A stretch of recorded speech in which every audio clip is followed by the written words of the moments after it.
Hello guys, good morning, welcome back to my channel. আমি আর রানী বেরিয়ে পড়েছি সকাল সকাল মন্দিরে যাওয়ার জন্য, কারণ আজকে হচ্ছে রাখি পূর্ণিমা। মন্দিরে পুজো দিয়ে তারপরে সোজা চলে যাব বাপের বাড়ি, কারণ ভাইকে রাখি পরাবো আর রানীও তার মাসির ছেলেকে রাখি পরাবে। তো বন্ধুরা, ব্লগটা তোমরা দেখতে থাকো। ততক্ষণ পুজো দিয়ে আবার আমি তোমাদের সঙ্গে কথা বলছি। তো চলো।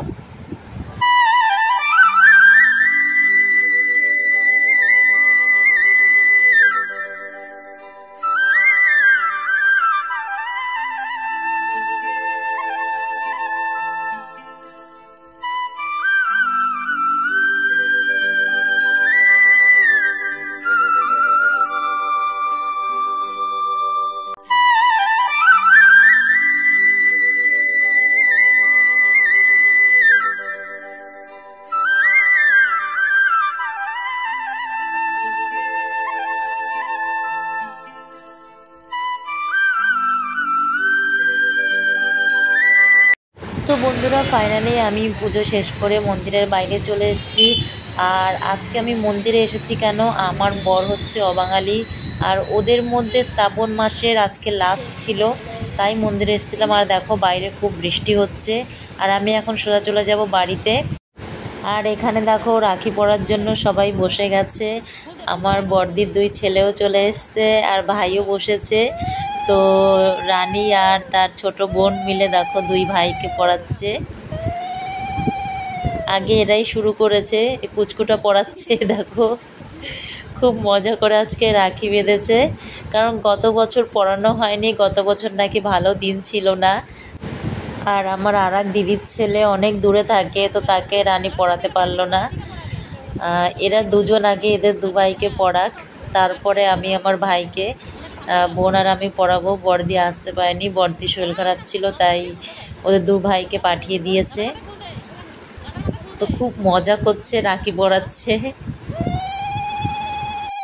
আর আমি আর একজনকে রাখি পরাবো, সে হচ্ছে আমার ছোট বোনের বর। বোনের যখন বিয়ে হয় সেই বছরের থেকেই আমি তার বরকে রাখি পরাই, কারণ সে আমাকে দিদি বলে ডাকে। তো 2-3 বার পরিয়েছি, তো আজকেও পরাবো। ফোন করেছিলাম ওকে, তো আসতে একটু লেট হবে, তাই আগে এদের কচিকাচাদের রাখি পরানো হয়ে যাক, তারপরে ও যখন পরে আসবে তো তাকে রাখি পরিয়ে দেব। সত্যি কি ভালো লাগছে দেখতে, ভাই বোনেরা সব এক জায়গায় হচ্ছে। কেউ লজ্জা পাচ্ছে, কেউ আগে পরিয়ে দিচ্ছে, মানে খুব মজা করে রাখি পড়ছে।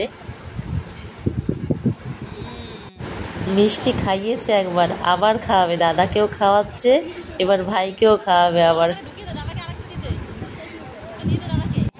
ঘরের মধ্যে তো সবাই খুব মজা করছি, আর বাইরে খুব জোরে বৃষ্টি হচ্ছে।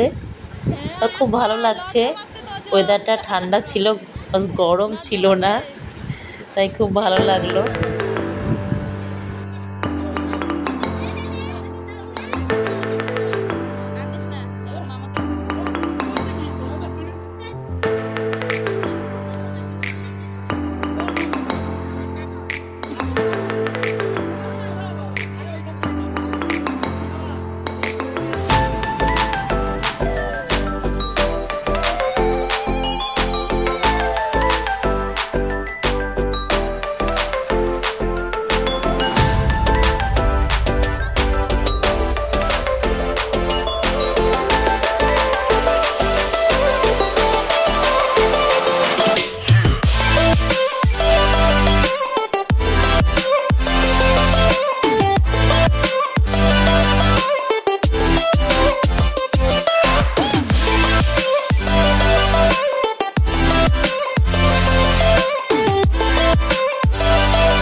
আর এটা হচ্ছে আমার ছোট বোনের বর, বলে আমাদের বাড়ির ছোট জামাই।